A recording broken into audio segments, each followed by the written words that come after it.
Thanks for joining us on this special edition of KGW News. We continue to follow the aftermath of a shooting involving police officers in North Portland. Art Edwards joins us live from near where it happened. Art, what do we know? Well, right now we're at Lombard and Portsmouth. This is still an active police scene. There are still a lot of officers out here on the scene, and they are likely going to be out here for quite some time. Now, we have some video of what it looked like just after police arrived on the scene. They got the call at about 5:15 this evening that there was somebody walking down the street in the 7600 block of North Portsmouth, and he was carrying a gun. North Precinct officers were the ones who responded to the scene. When they got here, they tried to contact the man, but he stayed armed. He did not put his gun down and took cover behind a car. There were gunshots that were eventually fired. The man was wounded. He was taken to the hospital. We're told by police that he will survive those gunshot wounds. Now, we also got the opportunity to talk to some people in the area, and it was a tense time for them. I mean, we couldn't even open the door, and the cops were yelling. And then we saw all the SWAT come in. And then a little bit later, more gunfire, which we were assuming was the gunman being took down. But everybody was so scared. Now, officers tell me that there were no other people who were injured. The person who had the gun was shot. He was taken to the hospital. He is in custody, but he is expected to survive. Police are still out here on the scene at Portsmouth and Lombard. Likely they'll be out here for quite some time as they work on their investigation. We'll have an update for you later on tonight at 11 o'clock. Back to you. All right, our Art Edwards tonight. Thank you, Art. A local man's family is still looking for answers more than a month after the 20-year-old was shot and killed in a Portland park. In our More Than a Number initiative, Sydney Dorner spoke with his mother to learn more about her son as she pleads for people to come forward. It's been over 40 days since Asher Mendes' death at Selwood Riverfront Park. His mother says he had expressed concerns of feeling threatened in the weeks leading up to his death. Luis Rodriguez gave birth to her son Asher Mendes in Hawaii. Yeah, I'm hungry. Back in 2003. Respectful to each other. You learn that from a young age.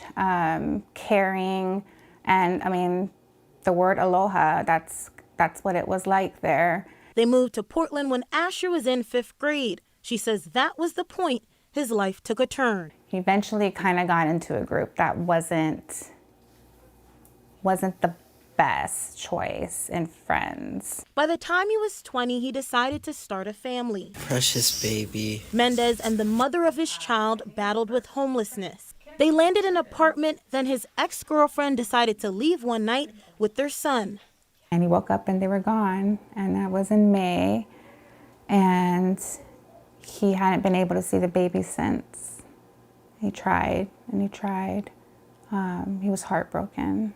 Mendes coped with the pain by frequently being out with his friends. He's like, I am thinking about the baby. I'm just having such a hard time dealing with all this. He was invited to a party on July 12th at Selwood Riverfront Park, where he was shot and killed. Felt like at one point that my heart was literally breaking down the middle. Like I just felt it just pulling apart.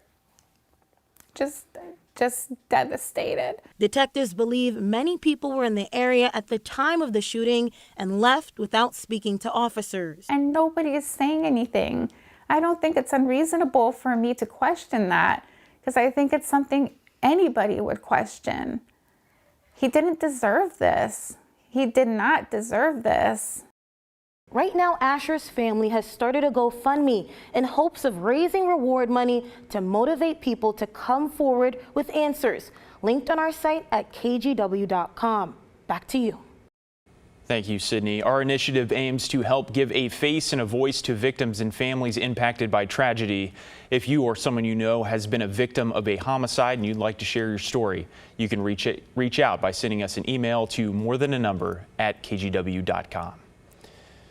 A crash on I-84 caused by street racing sends 3 people to the hospital.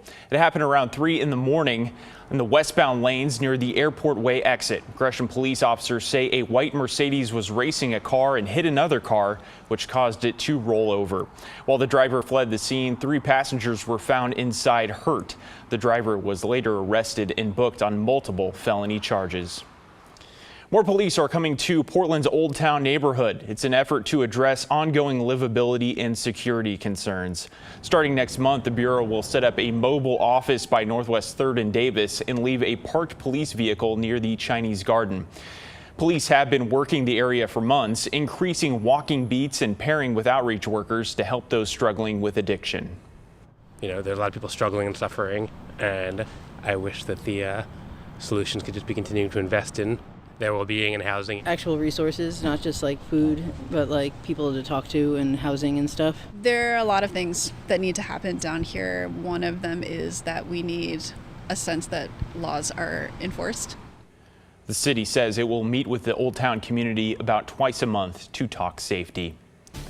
Well, turning now to weather, a cloudy and damp day across the Portland area on this Saturday. Ashley Grams is joining us now. And Ashley, it hasn't really felt like summer at all the past few days. I know, we're closing out of August. Usually this time of year, we're much closer to 80 degrees. The past few days, we've been struggling to get up to 70, 67 degrees right now in the Rose City. Look at that beautiful shot from our Wells Fargo Tower camera. We have just seen so many clouds here over the past 48 hours or so. I think that's the darkness is contributing to that fall-like feeling. I do want to show you this absolutely gorgeous shot from our Newport camera right now. You can still see some clouds out there at the coast, so the coast largely missed out on all of this rain that we saw in the valley and in the Cascades here in the past 48 hours or so. A beautiful picture as the sun starts to set there. Enjoy those 8 p.m. sunsets because, of course, we are getting back down closer to those 7 p.m. sunsets as we head into September. Still 60 degrees out there at the coast this weekend. It's certainly going to be beautiful tomorrow as well. So we saw that rain here over the past 48 hours or so. Here's our radar from the last couple of hours, and you can really see how those showers have dispersed. We have a lot more of a clearing, but we still have some of these scattered showers here and there. So there's still a chance to see some of those here in the next few hours as we head into Sunday. But Sunday certainly much warmer and drier than we have been. We'll talk more about that in your 7-day forecast coming up. All right, Ashley, thank you. We'll see you a little while later in the show. We have a traffic alert you need to know for tonight. ODOT's going to close all northbound lanes of the I-5 bridge around 11, and so crews can rebuild the drawbridge sign and work on other systems. It should reopen at 7 tomorrow morning. Washington-bound traffic should take I-84 east to I-205 north across the Glenn Jackson Bridge over the Columbia River. The U.S. Coast Guard says the crew of a commercial fishing boat likely saved a man's life this week after they rescued him from a sinking ship. James Vagelli is the crew member of a commercial fishing boat that spotted the vessel in distress around 2 a.m. about 20 miles off the coast of Astoria. The vessel had lost power and was taking on water.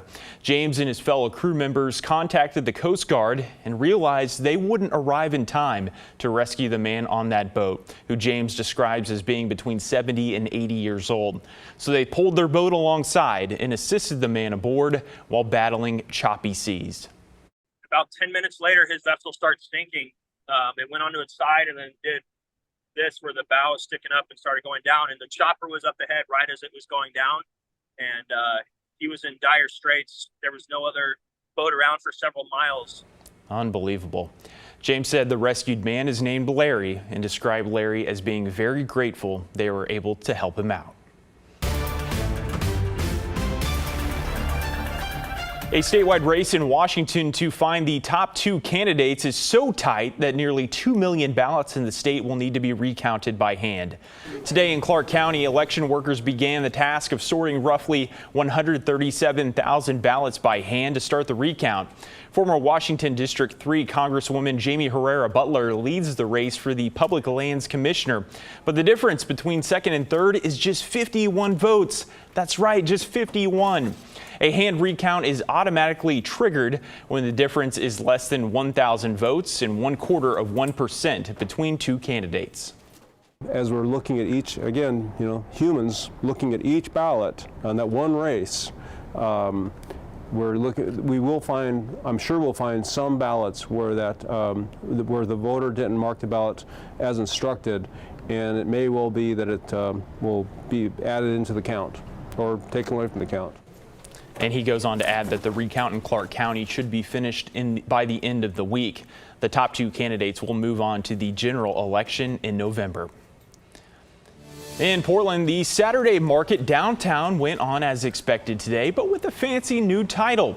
It's entering its 51st year with the designation as an Oregon Heritage Tradition.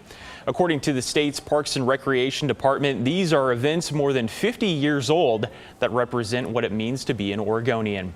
Other events with this title include the State Fair, Portland's Rose Festival, and Medford's Pear Blossom Festival.